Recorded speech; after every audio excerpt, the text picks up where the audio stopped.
quick overview of where the Australian housing market's at. So this chart here is from CoreLogic, or they now call themselves Cotality, but what it shows, it's taken as of 31st of December 2024. So it's obviously 6 months old now, and things have changed a little bit. But what it shows is that Australian housing was basically its most unaffordable level ever to buy or rent.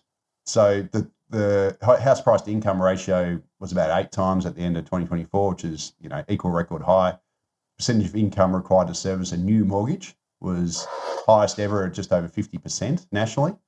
Years to save a deposit was nearly 11 years, which is equal highest on record. And then also the percentage income required to pay rent was also at its highest level ever. So pretty much if you want to buy a home or you want to rent a home, you are looking at the worst situation in recorded history at the end of 2024. Now, that's obviously improved a little bit with two rate cuts. So we've had 2 rate cuts so far this year, and that's obviously reduced mortgage repayments a bit. So mortgage affordability would have improved a little bit, and the financial markets are tipping 3 more rate cuts this year. And every time that we've had rate cuts, and this is what the chart on the right shows, and that was put together by the Australian Financial Review. Every time we've had rate cuts, we've had rising house prices 2 years later. So usually it's about double digits that you get house price rises 2 years after the commencement of an interest rate cutting cycle. So if that holds this time around, obviously house prices are going to go up, which will make housing less affordable, although that'll be offset by obviously lower mortgage rates. So, there's a bit of give and take, but structurally they'll become less affordable. Can I just chime in there for a second? Yep. Most people assume, okay, falling interest rates gives people more money to spend. But what actually happens in Australian society is that people who are often desperate for housing or desperate to get into a mortgage just see it as an opportunity to borrow more, and that's what drives the house prices up. Yeah, and that's shown in this the bottom right hand chart here on average loan size and dwelling prices. You can see that. So that was done by Alex Jordan and IFM Research. It goes back all the way back to the late 90s or early 90s. Average loan sizes and dwelling prices have just followed each other up for 25 years. And if you think that's a very high level of correlation right there, isn't it? Mate, it is. And if you think about the last 25 years, what have we seen? We've seen first home buyer grants, we've seen shared equity schemes, we've seen all sorts of policies by state and federal government to just pump up house prices, right? To so-called affordability measures that they argue were about affordability, but really they're just adding extra demand to the housing market. And it's increasing people's borrowing capacity. That's it. As much as anything. So as a result, so as a result, these sorts of demand side policies, all they end up doing is just getting capitalised into higher house prices. And same with lower interest rates; it just does the same thing. So it doesn't make lower interest rates doesn't make your market structurally more affordable. It just makes it cheaper to take out a mortgage at a given size, right? So, but or a life-deforming mortgage if you're an Australian. That's right, absolutely. So if you look at the recent election campaign, we saw some stupid policies come in that are just going to add to demand. So I'll just get on with this first before I go into the state stuff. So we saw Labor obviously won the election. They implemented a 5% deposit scheme for first home buyers. So effectively it's uncapped on the number of places and uncapped on income levels, etc., and very generous caps on the price of the home you're allowed to buy. So effectively, almost all first home buyers from January 1 next year are going to be able to purchase a home with a 5% deposit without paying lender's mortgage insurance because taxpayers are going to guarantee 15% of the mortgage. That's going to obviously put more upward pressure on house prices because it's going to increase the amount of buyers in the market. How much those buyers will be some of them will be willing to borrow more than they would have otherwise because they don't have to come up with a deposit, as big a deposit. Just more upward pressure on house prices. The Albanese government also ordered the lenders to exclude student debts from loan serviceability calculations. So that just increases the capacity to pay. And the table there in the bottom left, which was done by Compare the Market, shows that the borrowing power boost. So if you're on $100,000 and you have student debt, if you can waive that student debt on your loan serviceability calculations, you can borrow another 56,000. Borrow lots more. So yeah, but it doesn't mean they don't need to pay back the student debt. No, that's right, but it just increases capacity to pay, right? And that's ultimately going to get capitalised into higher home prices, as the chart on the right from Alex Joyner shows. And then Labor also expanded its shared equity scheme, like offered more places, a bit more generous, etc. We've also seen, in true Australian form, Australian lenders have come to the party as well, and they're now offering, more generous products so you can borrow more, so you can get into more debt and pay more for housing, pay higher prices. So we're seeing, the rollout of 40-year mortgage terms. They're not widespread yet, but there are products out there now that are doing 40 years. So, years ago it used to be 15 years, then it became 25, 30, now it's 40. I'm sure by the time, I'm on my, I'm a grandparent, it'll probably have 50-year mortgages, and then maybe it might be, whole of life intergenerational mortgage. That's right. And then, AMP also brought out a month or so ago a 10-year interest-only mortgage. So you can basically, for owner-occupiers, investors, first-home buyers, everyone. And basically that'll let people take out a 10-year interest-only mortgage without any assessment in between. So you don't have to, do any midterm assessments. Again, just another way for people to borrow more money, pay more for housing, push prices up. So ultimately, these policies are just going to lead to higher prices. Now, this takes us to the New South Wales and Queensland budget, which this year to me kind of signalled that they've losing the war on housing affordability. So New South Wales took a very different approach to Queensland. New South Wales acknowledged that property developers are facing troubles gaining finance for new projects, because often when, if you're a developer and you want to do a project and you go to get financing, they ask for your pre-sales. And if you don't have enough pre-sales, they won't give you finance. So the New South Wales government has basically promised to be the buyer of last resort, and they promised that any stock up to $50 million per development the New South Wales government will purchase. And that's a way of appeasing the lenders to say, look, the government's going to guarantee that they're going to buy $50 million worth of these apartments if we can't sell them. So therefore you can give me money to build these homes.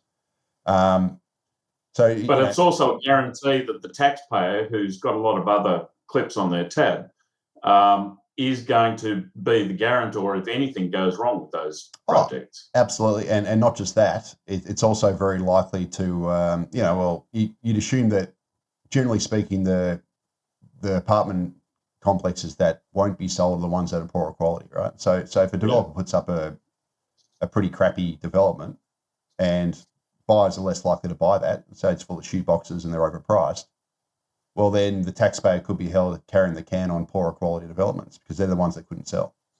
But and presumably the taxpayer will be clipped for any situation like one of those developments in Sydney where there's ginormous cracks in walls. Opal and Mascot, etc. So, but New South Wales Treasurer Daniel Mookhey, he in his budget speech said that this policy will bring forward the construction of 15,000 extra homes. So he thinks it'll boost supply a bit.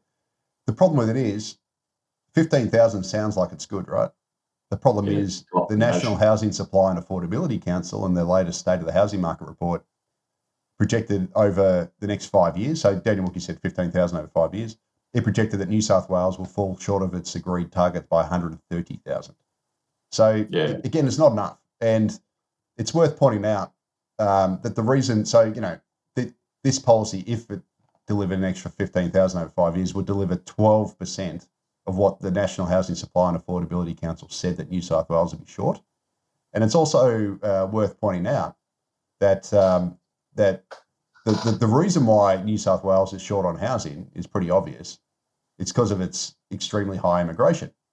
So just last year, New South Wales had just over 100,000 net overseas migrants, land in New South Wales, and it was 108,000. And guess what? About 99% of that, so 107,000 of that was from net overseas migration. So virtually all of New South Wales' population growth last year was net overseas migration. In the decade to December 2024, so the decade of 2024, the most recent data, New South Wales population grew by just under 1 million, so 983,000. Net overseas migration accounted for 88% of that, right? So the fact of the matter is the fundamental driver of New South Wales's housing affordability shortage or housing affordability problem is actually excessive net overseas migration.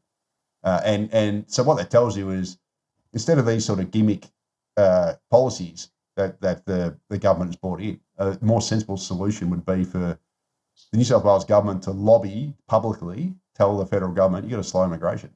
And I guarantee you, like, they're the biggest government in the country, the biggest state government in the country. If they kicked up a stink about this, we probably would get migration cuts. And that's really what they should be doing. They should be saying to the federal government, look, we can't absorb this many migrants. We can't absorb over 100,000 migrants every year, which you keep pumping into our state. So you need to cut that. Supply can never keep up with demand. Alternatively, you need to give us $50,000 per migrant that lands in our state to pay for our infrastructure, to pay for our extra housing and services that we need, social housing, that sort of stuff.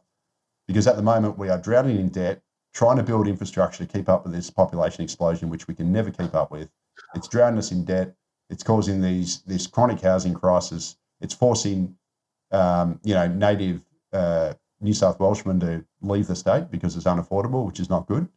Some of them are even turning up here in Victoria, mate. That's right. Guarantee it. That's right. So anyway, that's the New South Wales side. Now the Queensland side's way more egregious, because at least New South Wales is giving it a crack. At least they're trying to boost supply, even if it's futile. They're flying the flag, but I read what you're talking about as essentially, to some extent, throwing in the towel. They're saying there's a limit to what they can do.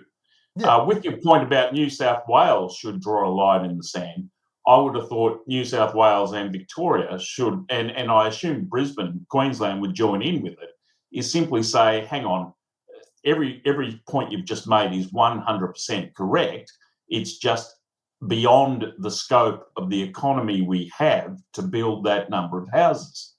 Absolutely. And at that point, if they were to go to the Commonwealth government and say, okay, we want a nominal sum per migrant moving to Sydney or Melbourne or Brisbane, then you would almost force the issue there. But I don't have any sense that that's likely to happen. So I actually wonder, we are baking in housing poverty for Australians for a long time to come. Oh, absolutely we are. So, but the Queensland government has brought in an even more egregious policy, because at least, as I said, at least New South Wales is trying, but, well, sort of trying, at least trying to build. Yeah. The Queensland government's just gone the other way, right? So the Queensland government, so this is in the context of Brisbane house prices increasing about 85% since the start of the pandemic in March 2020.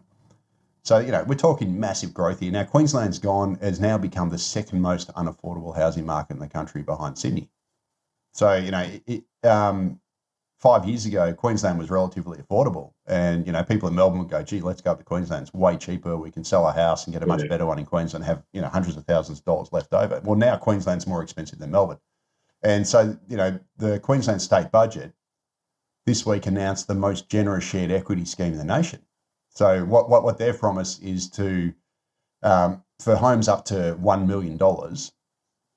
The Queensland government will provide 30% equity for new builds and 25% for existing housing. So it's very, very generous. And it's available for singles earning up to $150,000 and for households with children earning up to $225,000.